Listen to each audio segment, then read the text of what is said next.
Ensonga z'omukulu Honorable Mathias Mpuuga ono eyali leader of opposition mu parliament gyavuddeko gwe baali bawadde ekya commissioner of parliament ate eyagobeddwa omukulu His Excellency Robert Kyagulanyi Ssentamu munange yamugambye nti soko tuleko wali wabbali no ensonga zeeyongedde okulanda kubanga wano ndaba nti banakibiina kya National Unity Platform basanyufu nnyo era abaana bavuddeyo ne bagamba nti nti principal nti weebale nnyo nti weeyongera okubanga ate osengejja kawukuumi nti mujje mu kibiina kyaffe nti sengejja kawukuumi abo abatatuukiriza ebyo bye twagala nti okola ki osobola okubanga ate obajjemu twagala kulongoosa bukulembeze bwaffe nga banakibiina kya National Unity Platform. Munange si bigambo byange weewulirire bibino munankyukakyuka ng'alukuwa era nga gw'okifiirako nnyo naye bwe kibanga essaawa eyo kye tuyina okujjawo tutambule. Bannayuganda tuyinza okuba nga tuyina malayika ku nsi kuno naye nga tetumanyi nga malayika oyo Kyagulanyi ne ttiimu ye. Nkiddamu bannayuganda tuyinza okuba nga tuyina malayika mu byobufuzi bya Uganda. Njagala first and foremost okwebaza buli munnayuganda atakyakkiriza kumutegeerera. Bagambye tambuza akatambi ntandika butandisi. Tuyina essaawa emu okwogera ku nsonga eno nve wano kubanga nze sigenda kubeera nga bano kubanga nkyayina entalo endala z'ennwana. Nja kubajjirayo omu ku omu olutalo olusooka ndugusizza ne bannange bwe baali batunyooma nga batuyita nti tuli ba propagandist. Ebintu tebiva buvi out of the blue ne bigwa. Ensonga lwaki abamu ku ffe live zaffe zikyayibwa tuyitibwa ababi kubanga tetwogera bagwagwa basinga kye baagala bawulire. Nze nabagamba siina ttiimu mweno struggle. Wali ondabyeko nga mpagira ttiimu yonna wali ompuliddeko mbunze gundi wa gundi. Nze namanya ekyandeeta mu struggle muno. Kyova olaba ne bwaba buloga ki wano tannema kwogerako ne bwabaani. Omanyi lwaki? Nze neetegeerera ate nabo bamanyi nti oyo omugisa omutambaala mpola bo bakimanyi nti oyo omutambaala mpola kuba ekisooka mugwi wa ddalu ekyokubiri talina kyatya. Now olunaku olwaleero gwe munnayuganda bw'oba obadde tomanyi pulezidenti gw'ogoberera, he is the right person to follow. Somebody who can take a decision amidst what people will say. Fenna tukkirize tugaane kino National Unity Platform kyekoze gavumenti ya NRM tekisobola. Nkugambye gavumenti ya Museveni bwe bagamba nti bagenda kulwanyisa corruption, mukama waabwe mwennyini yakeera ku makya n'atandika okwekalakaasa nga atambula ate nga atambula ne babbi banne. Ye corruption bwatyo bwamulwanyisa.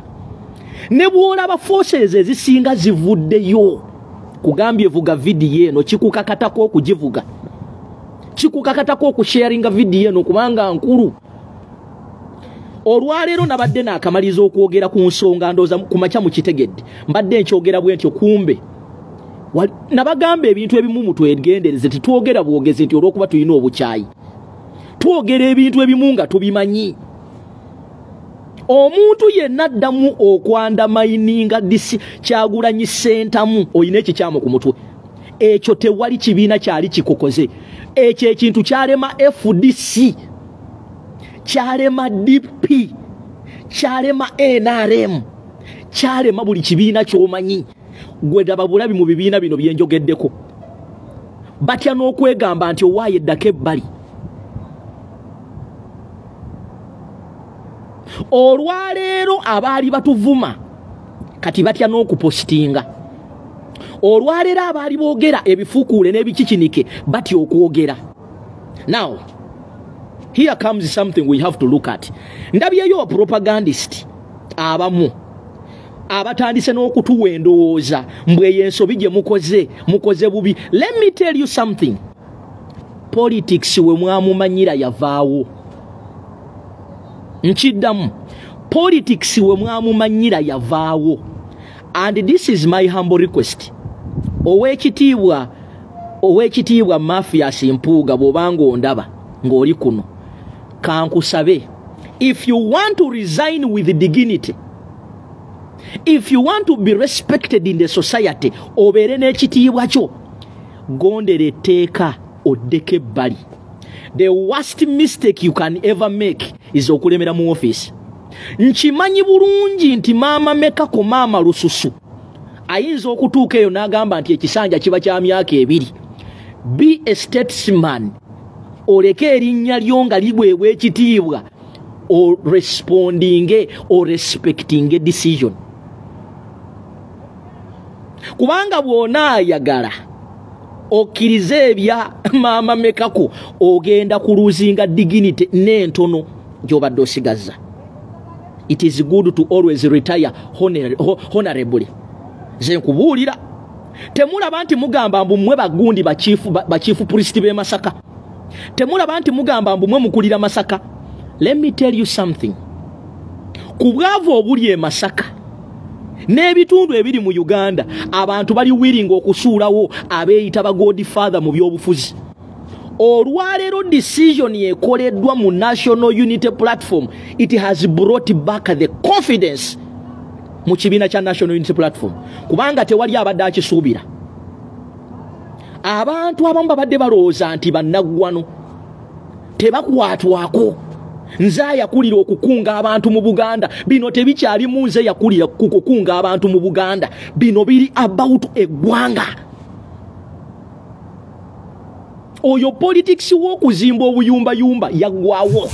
Nze mbagambye tuyinza okubanga tuyina malayika muffe ng'ali mu Kyagulanyi ne ttiimu ye naye nga tetumanyi. Olwaleero kino ekikoleddwa ne NRM tesobola kikola, era nkukakasanga tewali kamera bakyale. NRM has been challenged. Gomanyi kitegeeza okugamba Vice President wa Buganda addeko ebbali. Awo nno wootiira omusajja gwe bayita Kyagulanyi, and this is a warning. Gwe wenna abadde alowooza nti oli wa kitalo, kambabuulire, ne bw'onaabeera muganda wa President kasita banaakukwatira mu skando yonna, and this one is a warning. Ne bw'onaabeera muganda wa President nga baleese obujulizi nga bukulumika, ojja kutambulamu. Ekyo kyo tekiriiko debate. Mikwano gyaffe ababadde bawolereza abantu bammwe tetubayinaako buzibu. Naye nze kambabuulire, nze nina enjogera egamba ebiseera ebisinga twetaaga abantu abalina experience nga bazze n'omutima omutima oguli open.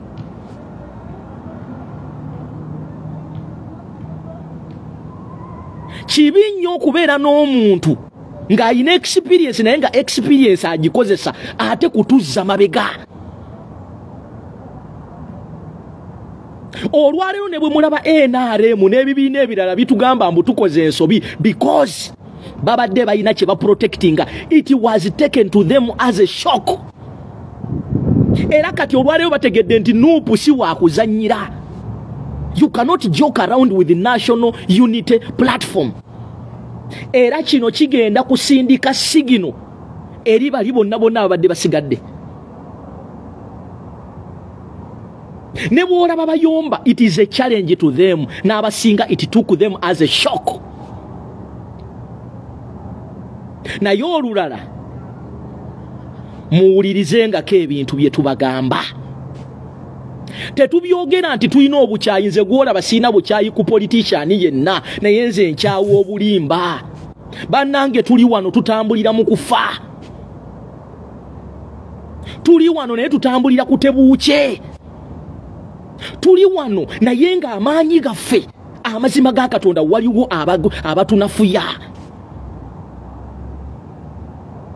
Okitegera?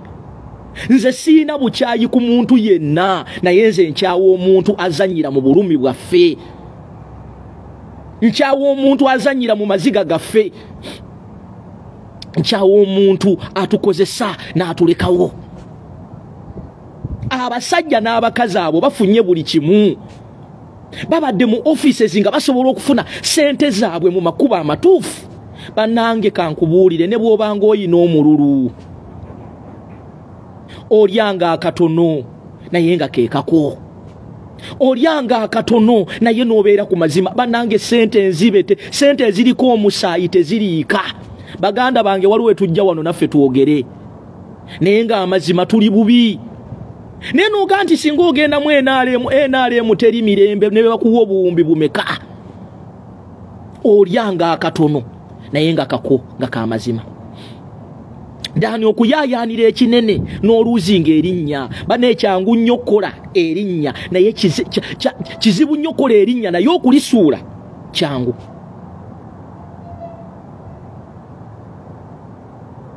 Bino mbibabuulira mu mazima. Mbagambye tutandika butandisi VDM. Omulimu gwo gwa kusharinga ate bwo sharinga yita munno. Abasinga mwayogedde ku nsonga eno. Naye nze kanzije ngizinge mu ngeri yange gye ngitegeeramu naawe gy'ona agitegeeramu. Naye nga sinnagenda wala kanziremu era okulabula. Bw'oba oli muna struggle mpuliriza bulungi. Bw'oba oli muna struggle ne oba toli muna struggle mbeegayiridde mubeere conscious. Mubeere conscious ku biki bye mulya, ku biki bye munywa. Olwaleero nabagamba nti baayuwa abasajja n'abakazi mu Middle East abantu abatambuza obutwa. Mwe abavubuka abalina following ku TikTok, abavubuka abalina following bannanga abantu bemuseka nabo abasinga tebabaagala. Ngenda kuyimirira wamu n'omwami ono omuvubuka ono simumanyi. Naye omuvubuka abadde akola bi TikTok bye. Omanyi bwe tubagamba ebintu bino mulooza tulimba. Nga sinnagenda wala. Njagala ntuuse essaala yange eri omuvubuka ono. Mulaba ku TikTok ebiseera ebisinga. Naye nsaba Katonda amuwonye. Omuvubuka ono baamuwa obutwa. Naye obutwa ayinza okuba nga teyamanya yabunywerawa. Naye kyemmanyi era baali banne. Omuvubuka ono abasinga mu mumanyi. Abeera okwo ng'akola ebintu bye. Gwe tubagamba nti obutwa butambula mulooza tulimba. Olwaleero awandiise bw'ati lwaki njagadde muwa akadde kano kulabula bantu balala. Don't take us for granted. Ebiseera ebisinga ffe ne mulaba nga tuwogera. Tetwogera bwogezi nti tetulina byakukola. Omuvubuka ono awandiise bw'ati agambye nti hi please listen. I may be good man outside, but if I take you through what I'm going, what's going on inside, it's about 2 months now since I started fighting with life, cause I was poisoned by someone I cannot remember in my way to Uganda between 30th December 2023 to 3rd January 2024. Now this is what I'm passing through: stomach pain, drowsiness, dizziness, weak high temperature, loss of appetite, strong headache, breathing difficulties, mental confusion, throat, lips burns, etc. So I said this cause I may not get chance to say it if I didn't know, but carefully with people, cause I have to stand between death and life every day. May Lord protect me. Omuvubuka ono akola bigundi bye akonfaminga nti yanywa obutwa. naye bwe tubagamba ebintu bino mumulooza tuli mu propaganda. Nsaba Katonda muvubuka gwe muganda wange kubanga oli muvubuka munnange. Nze nina abantu benda banembe kweka. Mwabamu mwebuuza lwaki abantu lwaki temundaba mu biduula. Lwaki temundaba na bakazi kazaabo. Lwaki nze mmanyi kye tulimu. Mmanyi kye nayingira